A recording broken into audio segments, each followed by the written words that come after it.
issue before us. I understand the Coast Guard admirals. I know the problem that you have. I think you fully understand the situation, but you are being reined in by the OMB and not allowed at this point to fully express to us the full needs of the Coast Guard. I think that we do have the obligation to demand from you the unvarnished, scrubbed, and censored information necessary for us to adequately address the Coast Guard's acquisition needs as well as its operational needs. And so I'll work with the chairman to develop a series of questions for you to deliver to us the specific requirements that you have, unscrubbed by OMB, to fully address your acquisitions as well as your ongoing operations and maintenance requirements. At the present time, we do not have that information. It may be that the Ms. Mack, you may have more information. You deferred when I asked you the question about what the requirements would be. You deferred to the Coast Guard, as I thought you might. But perhaps you have some sense of what those numbers are, at least in general terms. And I would appreciate it if you could deliver to us your assessment of what those requirements are so that both the operations, maintenance requirements of the Coast Guard and the acquisition requirements can be at least known to us. The Navy League, Mr. Acton, you spoke to this. If you have any sense of this, I would appreciate those numbers also from your sense of it. Also, the chairman a moment ago suggested that we were having a little offline discussion up here about putting into the Coast Guard authorization legislation, which will soon be on the floor, a floor amendment that would set up a separate account similar to what the Navy has, so that there would be the normal operational accounts and ongoing maintenance accounts and budgets for that, and then a special account in which the acquisition money could be separated off. Right now, these two are in competition, the result of which is something, it isn't going to work. Your ships are going to simply be laid up for lack of maintenance or even fuel, and we'll go build a bunch of new ships that won't be able to operate for lack of fuel and maintenance and so forth. So we got a problem here that we're going to have to find a way of addressing in the larger sense of it. And the chairman and I will work on that, as he said a moment ago. I do have a series of other questions. Some of them would seem to be minor in comparison to what I just talked about. Buoy tenders. What's the cost of a buoy tender? A new one? Any idea? Just a rough estimate. Are you talking the river tenders, sir? Yep. Inland river tenders. It's about $25 million. Those are off the shelf, available from the Army Corps of Engineers. $25 million a pop. $100 million. Four or five a year. A couple $100 million a year. We get 8. Okay. This just takes us back to the question I just raised a moment ago, or the issue. The offshore patrol cutter, you've got a new program underway. Just a quick status report. I know it's real new. It's basically less than 4 months, I believe. Just a quick status report. Yes, sir. The offshore patrol cutter is contract awarded. The shipbuilder is going through detailed design. We've established an on-site office, what we call a project resident office down there. We have the funds in 17 and 18 are going to purchase the construction for number 1 and the long lead time materials for number 2. And the delivery? Delivery is 2021 for the first ship. Okay. I had the opportunity to visit the shipyard and meet your team that's down there. So we'll periodically ask for an update. I believe the contract is similar to the fast response cutter contract, in which there is a warranty. Is that correct? Yes, sir. Excellent. I like the idea of warranties, because I was also visited the Bollinger facility, and there was a repair team there from the engine manufacturer that was rebuilding the manifold, if I recall correctly. Is that so? Keep the warranties in place. A couple of other questions. This is to you, Admiral Strauss. It's come to my attention that the Coast Guard is facing a major gap in funding to cover the health care expenses for retired Coast Guard personnel. Is that correct? I don't know. I'm not aware Well, of that. it is correct. And this takes us to something that the chairman and I will have to work on the Defense Authorization Act, in which the Coast Guard personnel requirements, both active and retirement, should line up with the general military requirements. I think we're going to need to put a clause in the NDAA to address that. If you can come back with some specific information for us so that we can, I think the NDAA is taking up this month. So we want to watch that carefully. Yes, sir. Mr. Acton, ELRAN, we can go into it. Question, based upon your experience with the Department of Homeland Security and with the Coast Guard, do you think the ELRAN system could help eliminate the problems with the GPS?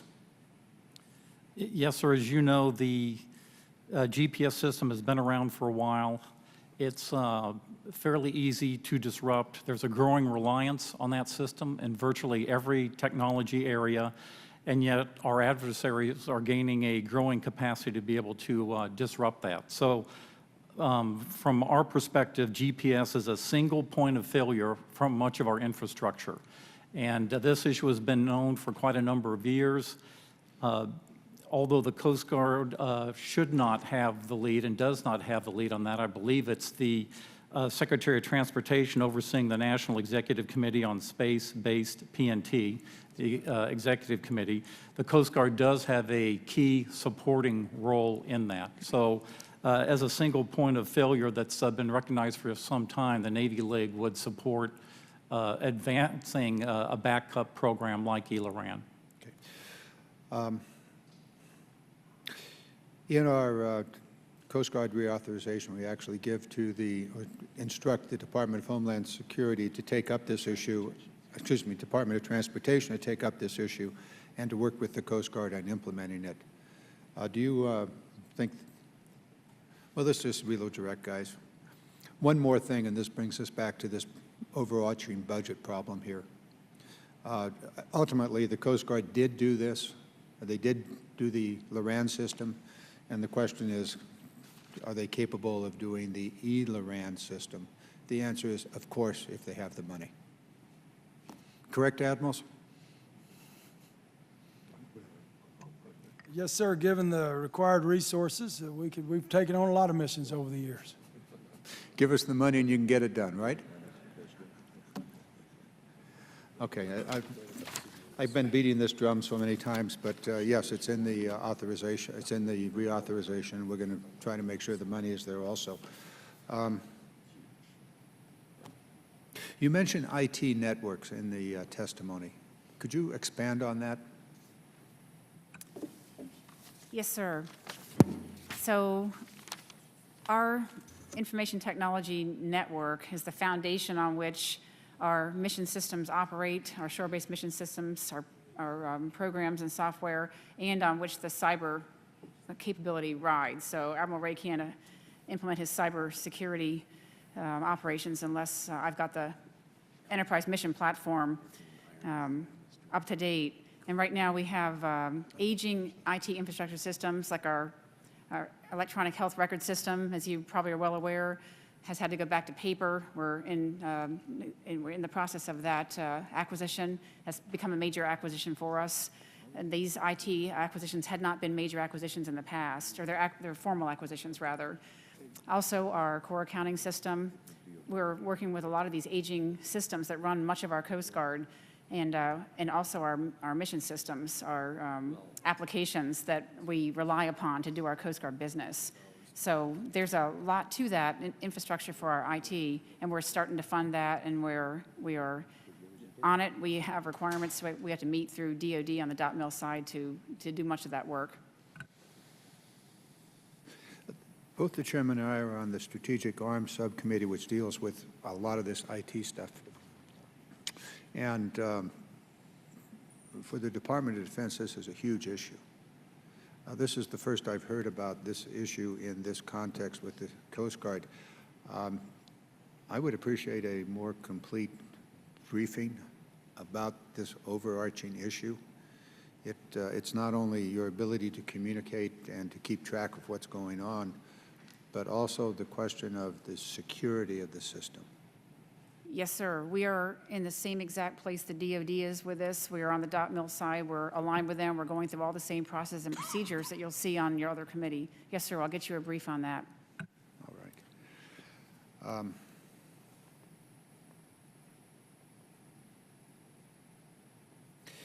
I'm going to just quickly, if I might, Mr. Chairman, I'm way over time. I'm sorry here. It's just Are you- us. No, pardon? go ahead, it's just us. Okay. There's no complaints. Icebreakers. We've had a couple of questions back and forth about the icebreaker. Again, just a very quick update. I missed part of the testimony. I think you may have answered it for the Great Lakes issue. But let's go back to the heavy icebreaker and bring us up to date on that. Yes, sir. The heavy icebreaker, where we are with that is, first of all, I'm happy to hear the president at the Coast Guard Academy graduation a couple weeks ago call for building many heavy icebreakers. And I'm glad to hear the support that Secretary Kelly gave us yesterday during his testimony for supporting icebreakers. We have stood up an integrated program office with the Navy. This is the best thing ever.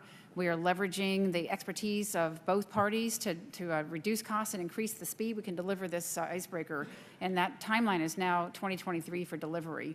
That integrated program office is doing some great things. One of them is that they were looking at the requirements and doing trade-off analysis to drive that cost down well under $1 billion.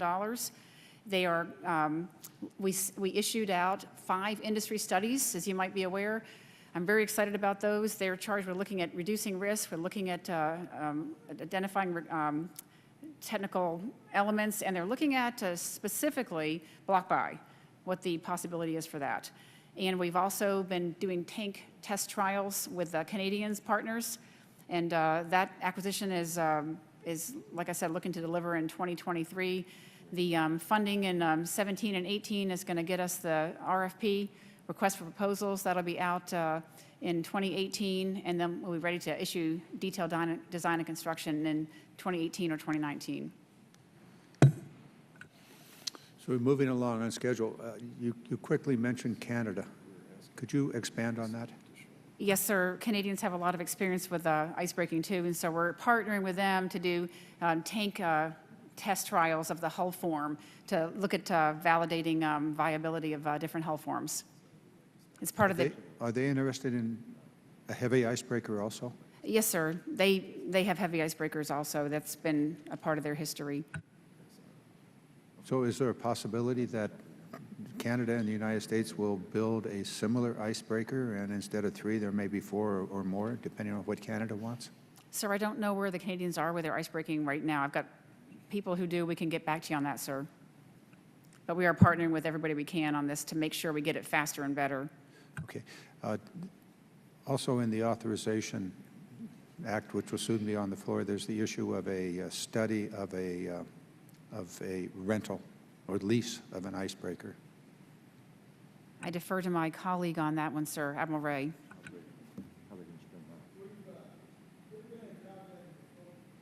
We've been in contact with the folks that are interested in leasing an icebreaker, sir, and just, in fact, just last week, they've developed ice trial, a proposed way to do ice trials, because this one that's available for lease has never actually broken ice, as you know. So we've been in communication with them as recently as last week and told them we would be interested in sending Coast Guard observers for this ice trial, if and when they do that. And if that works out, that would be for an interim period of time, and that would be the operations budget. And that takes us back to the issue of acquisition budget in competition with operations budgets. we go back and forth here. Please keep us up to date on it. I know it's a priority amongst some of the members of the committee, and so we want to stay on top of that trial, and if you'll let us know about that. Mr. Chairman, I could probably go on for an hour, but I've gone on 10 minutes past my time, so if I'll ask for forgiveness and yield back. Thank the ranking member. Let's stay on the IVIC for a minute, right? That's the only U.S.-made icebreaker that exists besides the two that you have sometimes when they work. So you said last